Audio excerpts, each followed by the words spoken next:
सत श्री अकाल जी। वाहिगुरू जी का खालसा वाहिगुरू जी की फतेह। अज दी गलबात जिहड़ी कुछ पॉलिसीज़ नूं लैके आपां गलबात करांगे जिहड़ी बड़ी जरूरी आ, क्योंकि अज साडे जथेबंदियां दी जिहड़ी लीडरशिप आ जां साडे आगू आ किसान आगू उन्हां दी सरकार नाल मीटिंग होई। सरकार नाल अज दी मीटिंग च संगत नूं बड़ियां आसां सी, क्योंकि जिवें सानूं साडे आगूआं ने पिछली मीटिंग च दस्सिया भी सरकार दा रवैया वो बड़ा चंगा रहा ते सरकार साडियां गल्लां मनदी आ ते हो सकदा अगली मीटिंग च कोई हल निकलिया होवे। सो असीं बड़े आसवंद सी भी इस मीटिंग च कोई हल निकलूगा, पर एक बारी फिर मीटिंग बेसिट्टा रही। सो हुण जिस मोड़ ते जां जिथे संघर्ष जिहड़े पड़ाव ते पहुंच गया, सानूं ये समझ लेना चाहिदा भी इदों बाद संघर्ष दी या सरकार दी जिहड़ी इदों बाद रणनीति होगी वो करड़ी होगी, वो थोड़ा जिहा करड़ा करनगे ते सानूं भी करना पऊगा। सो इस खातर थोड़ा जिहा विश्लेषण करना, एनालाइज करना इस संघर्ष नूं बड़ा जरूरी आ ते आपस च एक कोआर्डीनेशन पैदा करनी बड़ी जरूरी आ। टीम वर्क पैदा करना साडे लई बड़ा जरूरी आ। साडे लई जदों मैं कहना वो साडे किसान आगूआं च ते साडे च। सो इस ते आपां गलबात करदे हां। सब तो पहला सानू इस संघर्ष का जिहड़ा मूल खांसा की आ ते इहदा दायरा किड्डा क वड्डा, ये गल समझनी चाहिदी आ। ये क्यों समझनी चाहिदी आ? क्योंकि इस गल च कोई शक नहीं भी यह किसानी संघर्ष आ। किसे वेले जदों पहलां किते किसानी संघर्ष पैदा होए आ तां वो किसानां दे संघर्ष हुंदे सी, किसान ही लड़दे सी ते किसान जथेबंदियां दे आगू उस संघर्ष की अगवाही करदियां सी ते उस वेले समय समय ते सरकारां नाल वो लड़ाई लड़दियां सी। इस गल चों असीं मुनकर नहीं हो रहे। इस संघर्ष विच भी जे असीं ये गल समझीए, किसान जथेबंदियां दे आगूआं ने किसी इशू नूं रैकगनाइज कीता या ये कह लईए इस जिहड़े नवें कानून बने आ इस इशू नूं उन्हां ने पछाणिया। इस गल दे उत्ते फिर लामबंदी होई, वो भी किसान जथेबंदियां ने आपदे कैडर के थ्रू की। इस गल तो भी मुनकर नहीं हो सकते। ये गल बिल्कुल सेहरा किसान जथेबंदियां ते आगूआं नूं जांदा भी सारी जिहड़ी इशू नूं पछाणन तो लैके लामबंदी तक दा सफ़र आ वो बाखूबी साडे किसान आगूआं ने निभाया। पर हुण इहदा मूल खांसा की आ, ये सानूं समझना चाहिदा।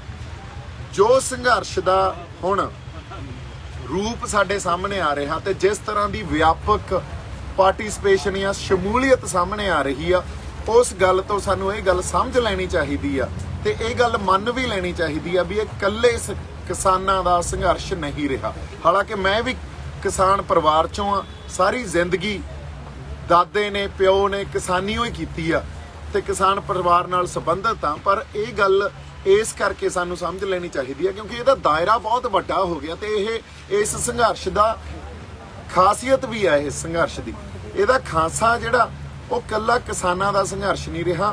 हुण इह जिहड़ा संघर्ष आ इहदे च जिहड़ी व्यापक शमूलीयत आ वो बहुत होर वर्गां दी भी हो रही है। तुसीं देखो साडे चाहे निहंग सिंह फौजां बैठियां, साडे जिहड़े बुद्धिजीवी आ वो आ रहे आ, साडे इत्थे जिहड़े पुलिस अफसर आ वो आपदियां नौकरियां छड्ड के आ रहे आ, साडे जिहड़े टीचर्स आ या जिहड़े प्रोफैसरस आ वो आ रहे आ। सो किस तरह दी मेरा जिहड़ा एक कित्ता सी कलाकार या कला नाल संबंध खेतर चों असीं आ गए, क्योंकि ये गल असीं पहले दिन तो समझ ली ते ये गल हमेशा पहले दिन तो शंभू मोर्चे राहीं असीं रखी भी ये लड़ाई कल्ली आर्थिक लड़ाई नहीं आ, कल्ली MSP की लड़ाई नहीं आ, गल साडी होंद दी आ।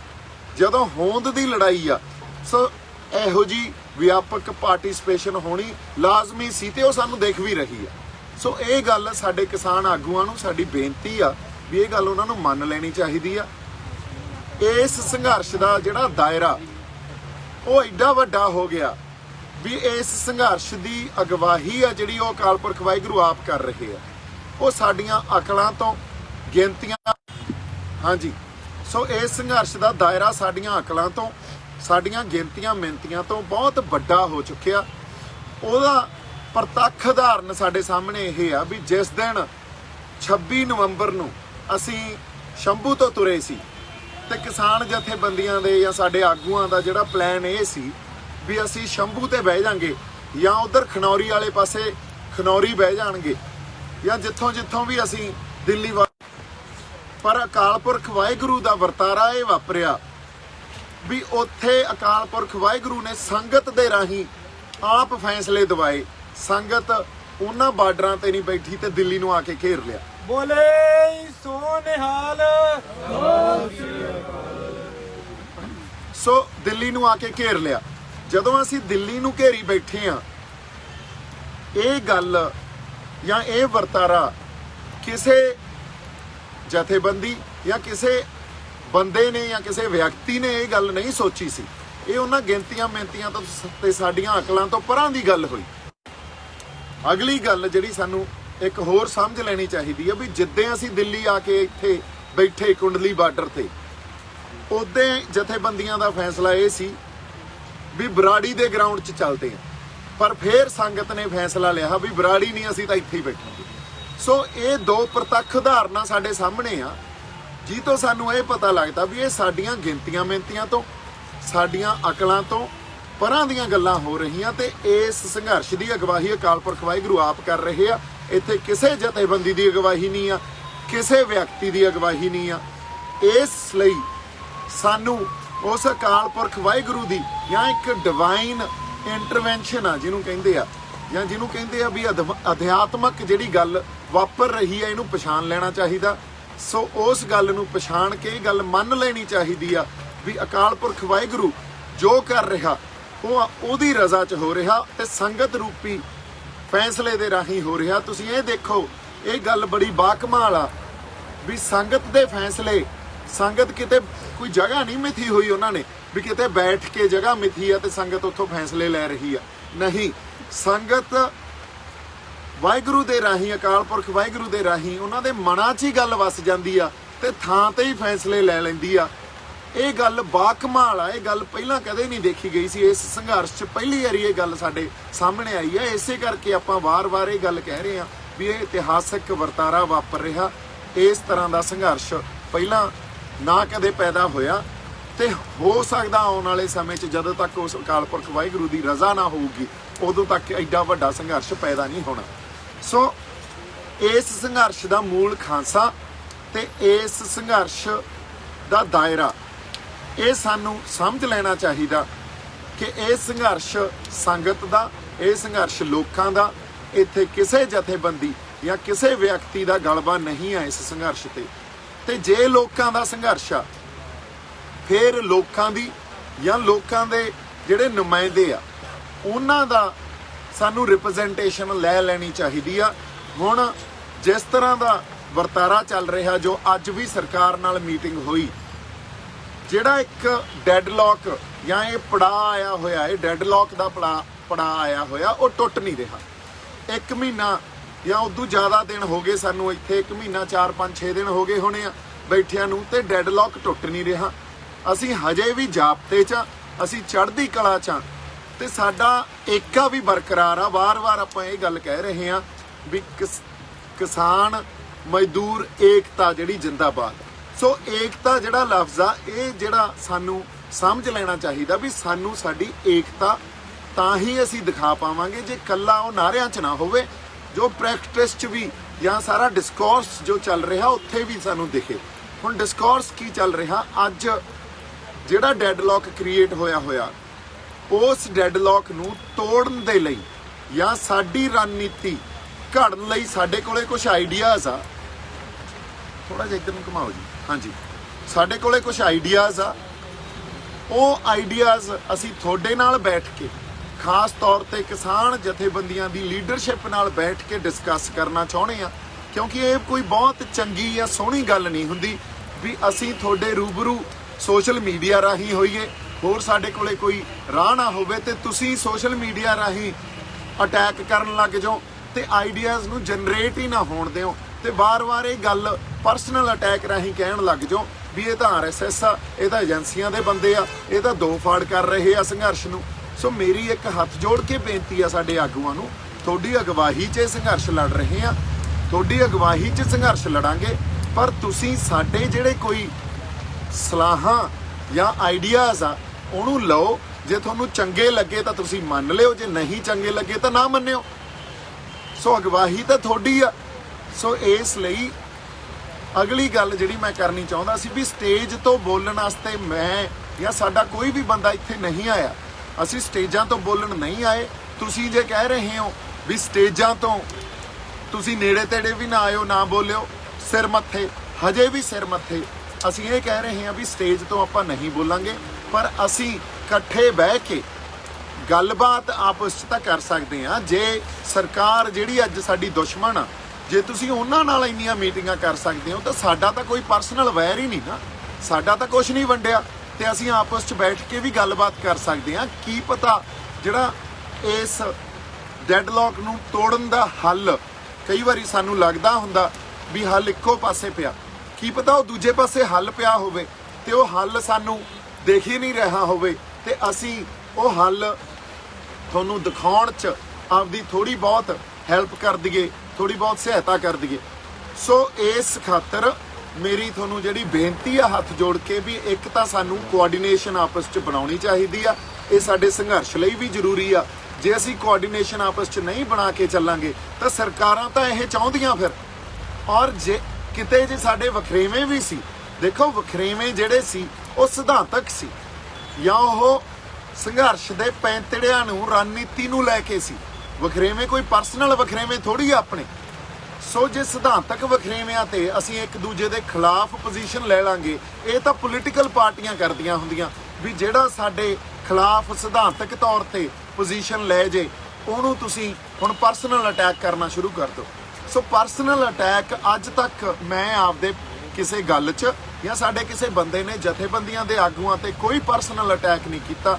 ਹਮੇਸ਼ਾ ਹੀ ਇਹ ਗੱਲ ਲੈ ਕੇ ਗਏ ਆ ਵੀ ਜਥੇਬੰਦੀਆਂ ਦੇ ਆਗੂ ਸਤਿਕਾਰਯੋਗ ਆ। ਉਹਨਾਂ ਨੇ ਜਿਹੜੀਆਂ ਲੜਾਈਆਂ 40-50 ਸਾਲਾਂ 'ਚ ਲੜੀਆਂ, ਉਹ ਲੜਾਈਆਂ ਦੀ ਵੀ ਅਸੀਂ ਕਦਰ ਕਰਦੇ ਆ, ਉਸ ਲੜਾਈਆਂ ਨੂੰ ਵੀ ਅਸੀਂ ਮੰਨਦੇ ਆ।